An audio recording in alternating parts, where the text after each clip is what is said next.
गिरिधर गोविंद गोपाला,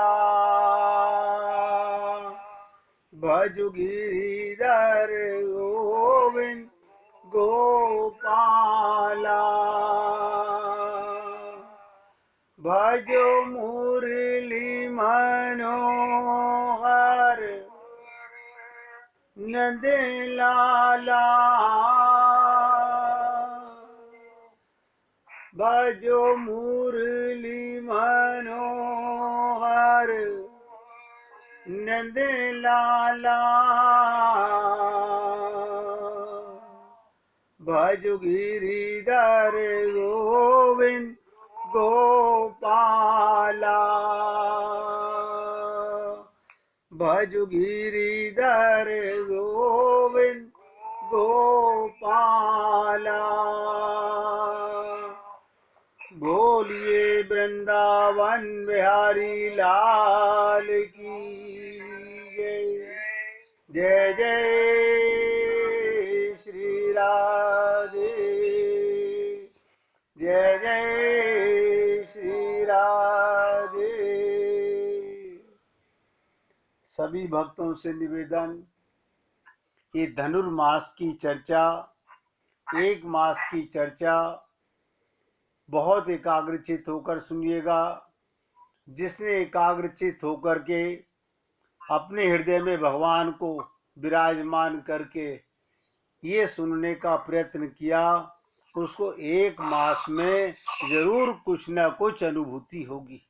कुछ ना भी हो, ये जरूर अनुभूति होगी कि मैं शरीर नहीं आत्मा हूं।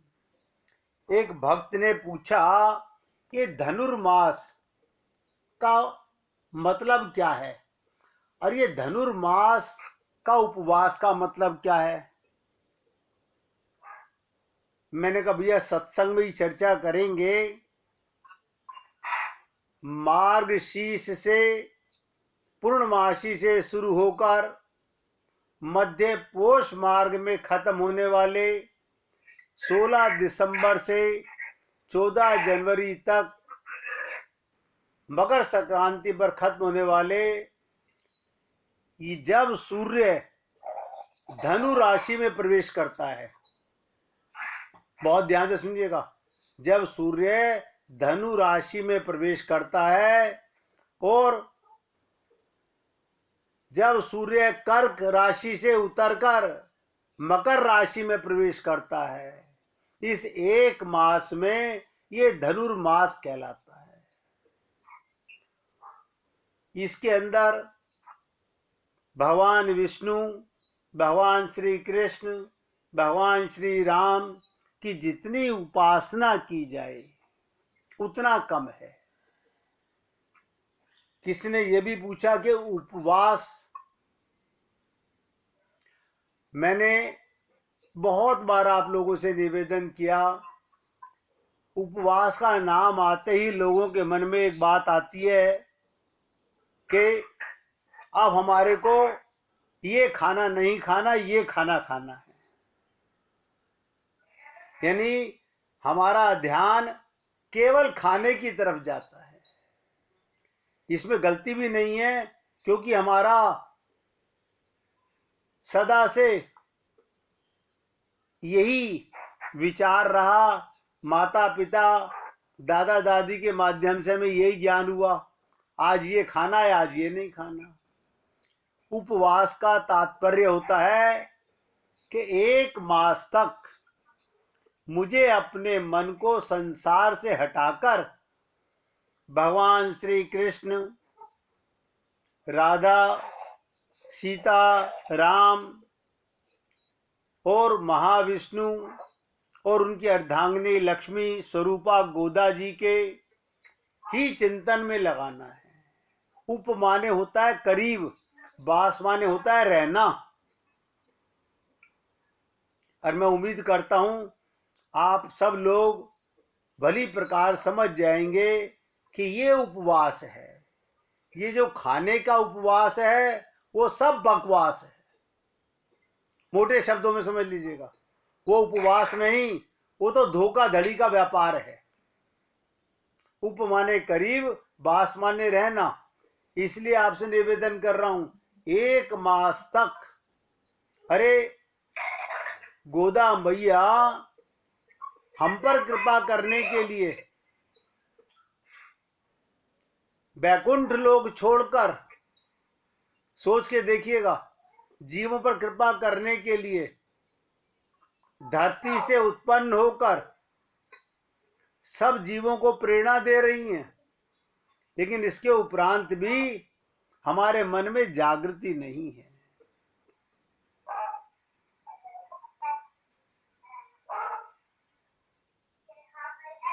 धनुर्मास को धनु मास भी कहते हैं, चाप मास भी कहते हैं, कोदंडा मास भी कहते हैं, कामुरका मास भी कहते हैं। धनु का अर्थ धनुष से होता है, अतः इसे शून्य मास भी कहा जाता है। ये दक्षिण भारत का प्रमुख उत्सव है। इसकी पौराणिक कथा मैं आपको बता चुका कि विश्वचित स्वामी जी के यहाँ किस प्रकार गोदा जी का अवतार हुआ। वो अवतार लेते ही हमारा कल्याण करने की प्रेरणा लेती हैं, लेकिन हम लोग अपना कल्याण ही नहीं चाहते। हमारा मन पूरी तरह संसार में भटक रहा है। देखिए, किसी के यहां से बच्चों की आवाज हो रही है। मेरा नम्र निवेदन है, आप कृपया करके थोड़ा बच्चों से हट करके बैठिए, क्योंकि सबको डिस्टरबेंस होती है।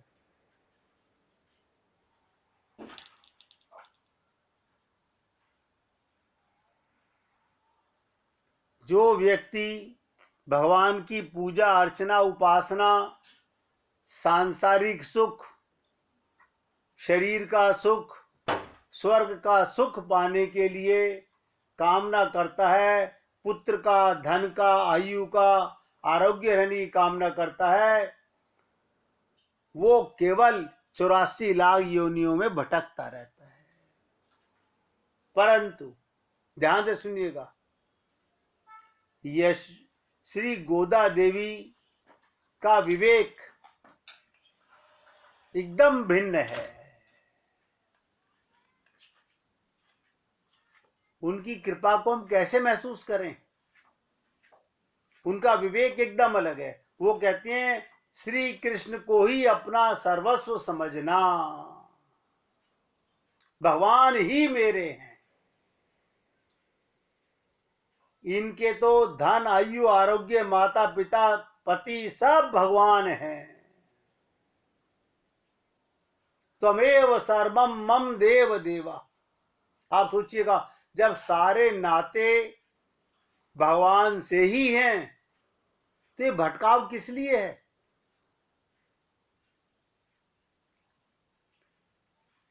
भगवान को छोड़कर और कुछ नहीं चाहता, वो भक्त कहलाता है।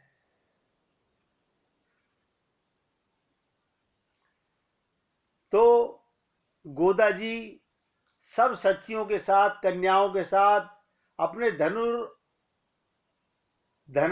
धर्मानुष्ठान के मंत्रणा के बाद गोदा जी आने वाले फल की प्राप्ति का स्वरूप निरूपण करती हैं। बहुत ध्यान से सुनिएगा।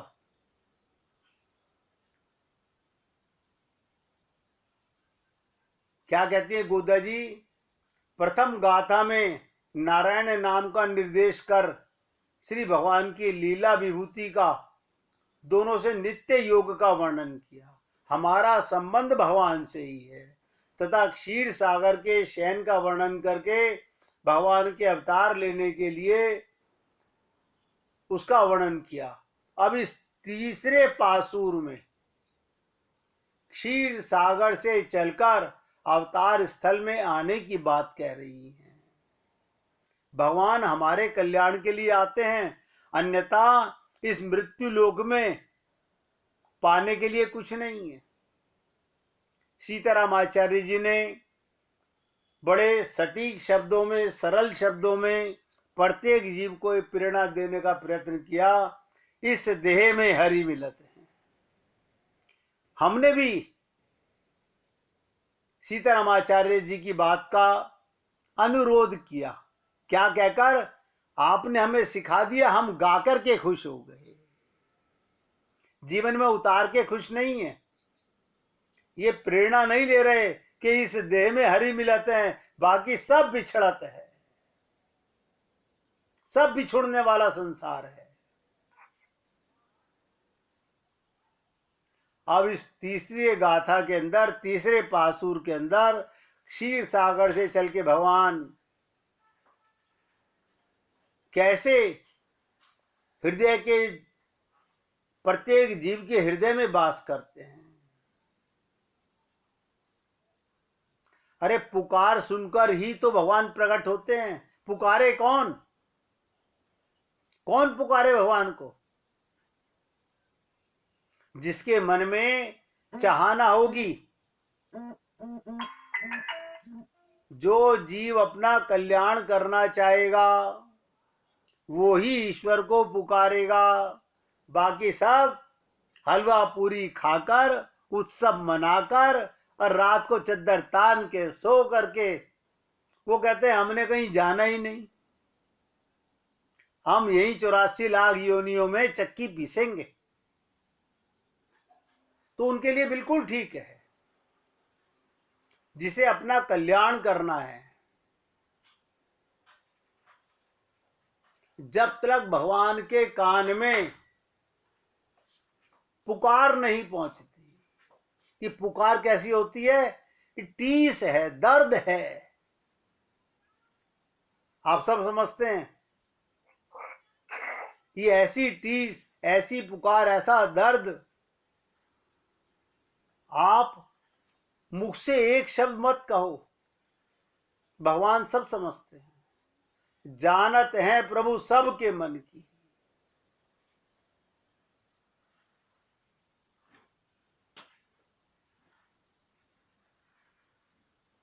भगवान सबके संताप से, देखिए महाराजा बलि के द्वारा संतप देवगणों के आर्तनाद को श्रवण करने के पश्चात उनका 52 अवतार हुआ। भगवान ने जो 52 अवतार लिया था, महाबली राजा के जब सारे देवता दुखी होने लगे और सारे देवताओं ने आर्तनाद से पुकारा, द्रौपदी ने पुकारा, गज ने पुकारा, हमने नहीं पुकारा। नहीं, ऐसा थोड़ी है। हमने पुकार में सुर मिलाया, असुर बनकर। एक एक शब्द पे ध्यान दीजिएगा, शरीर मानकर पुकार रहे हैं। गोदा जी अपनी सखियों से कहती हैं, हे सखियों, भगवान वामन होकर महर्षि कश्यप के आश्रम में पधारे और आश्रितों की रक्षा का कार्य पाकर बड़े प्रसन्न हुए। मांगी हुई वस्तु के लाभ के पूर्व जो बावन थे, वे उस वस्तु की प्राप्ति के बाद हर्ष से ऐसे विशाल काय हो गए कि सारे लोकों में उनका विस्तार हो गया। भगवान के संकल्प का जल तथा ब्रह्मा द्वारा किए गए पाद प्रक्षालन का जल दोनों एक साथ भूमि पर गिरे। आपको पता है, जब भगवान ने 52 अवतार लिया और राजा बलि के यज्ञशाला में भगवान ने जब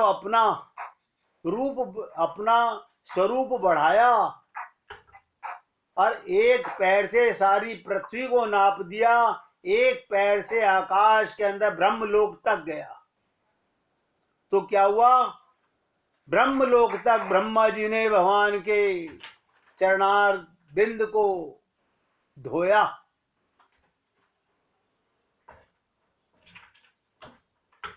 भगवान के संकल्प का जल तथा ब्रह्मा द्वारा किए गए पाद प्रक्षालन का जल दोनों एक साथ भूमि पर गिरे। किसी जीव विशेष का बिना विचार किए उन्होंने सारे प्राणियों पर समभाव से अपना दया भाव प्रकट किया। भगवान का कोई अपना नहीं, कोई पराया नहीं। भगवान की दया के विस्तार में किसी प्रकार का वैमनस्य नहीं है, वे चराचर में व्याप्त हैं।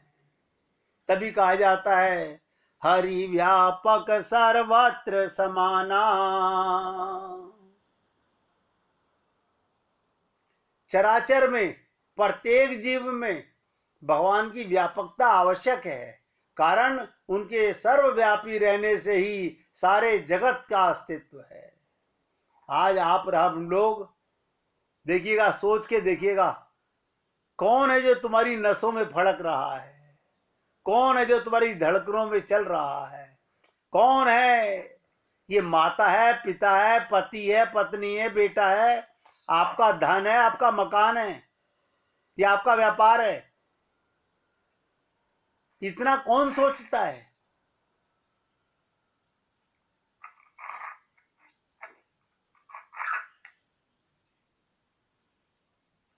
सर्वव्यापी भगवान ही सारे जगत को धारण किए हुए हैं, परंतु यहां जो भगवान ने अपने चरण प्रसाद द्वारा जगत का स्पर्श किया, उसे वे अपना धारक मानते हैं। जगत की इच्छा न रहने पर भी जिस प्रकार अपनी सोती हुई संतान का आलिंगन करके माता प्रसन्न होती है, उसी प्रकार वो भी इस जगत का स्पर्श करके स्वयं बहुत प्रसन्न होते हैं।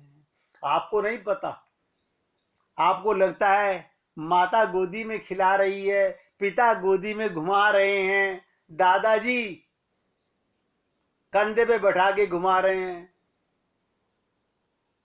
और सबको क्या लगता है? कौन से दादाजी, कौन से पिताजी, कौन सी माताजी? आप शरीर को दादा, पिता, माता मानते हो, उनमें बैठा हुआ परमात्मा को भूल जाते हो। क्या शरीर किसी को गोदी में उठा सकता है? अगर परमात्मा शक्ति ना दे, लेकिन हम भ्रम से यही मान रहे हैं।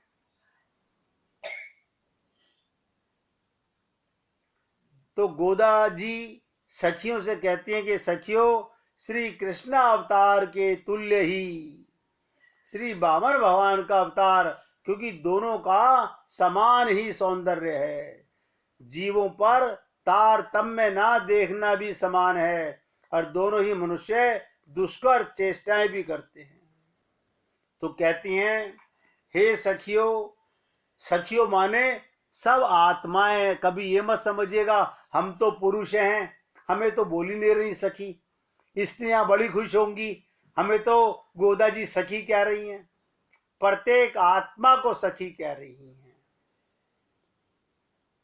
भगवान वामन को मैं उत्तम इसलिए कहती हूं कि जीवों का उपकार करके भी अपने को परोपकारी नहीं कहते।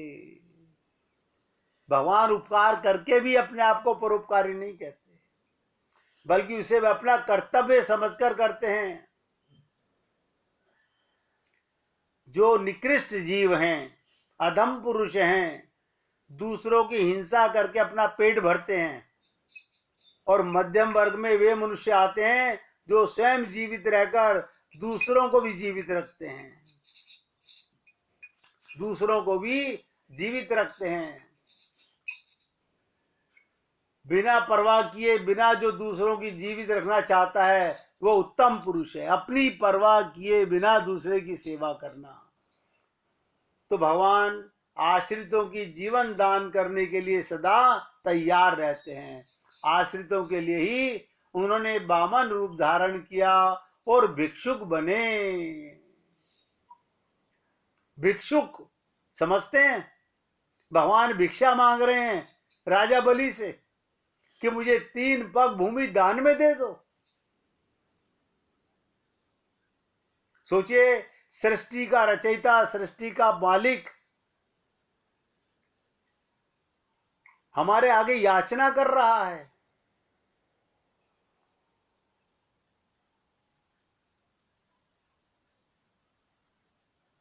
इसलिए मैं आप सभी लोगों से निवेदन करूंगा कि भगवान को 1 मिनट ही याद करो, मगर हृदय से याद करो। जो पुकार हो उसके अंदर छल कपट ना हो।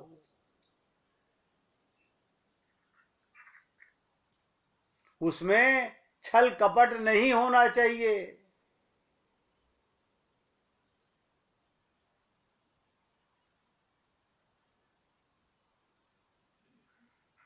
कैसे प्रेम होना चाहिए भगवान से, ध्यान से सुनिएगा। जैसे बहुत बार मैं ये कथा सुनाता हूं कि एक गुजरी रोजाना मदन मोहन जी करौली वालों के मंदिर में दूध देने आया करती थी। एक गुजरी रोज दूध देने आती थी। लोभवश वो दूध में पानी मिलाया करती थी,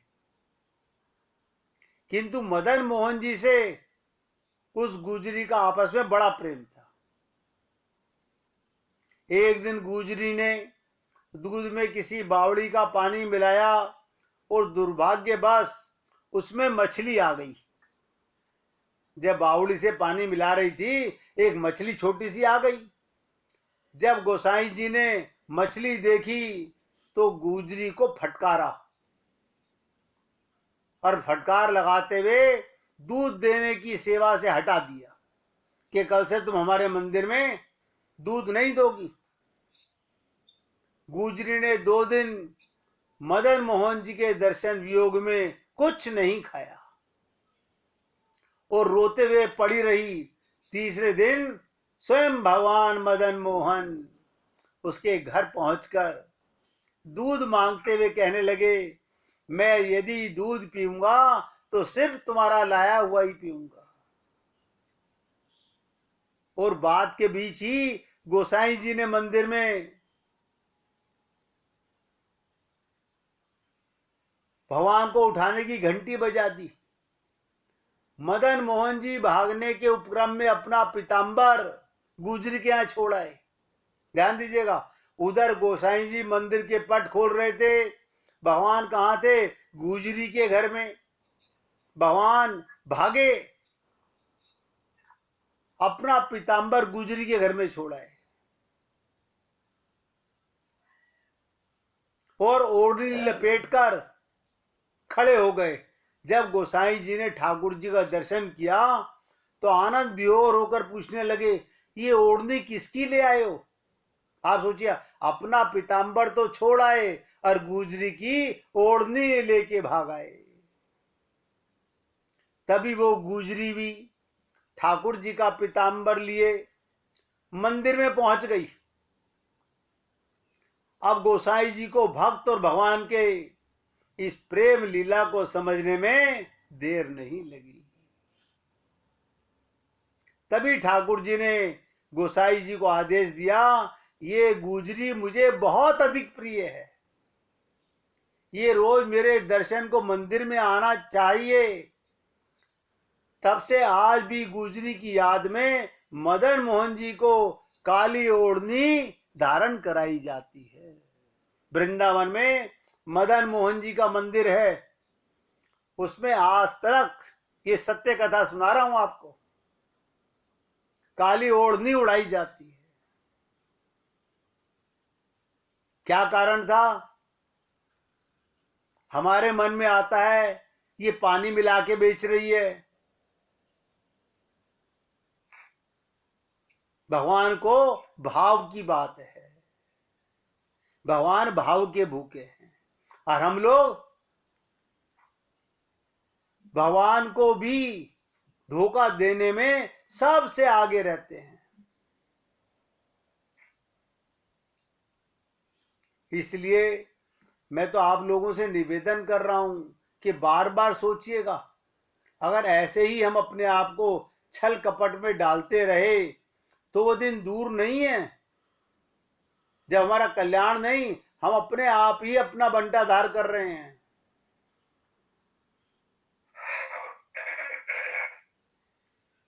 एक मिनट गोदा जी की कृपा का सुमिरन कीजिए, उससे आगे चर्चा करते हैं।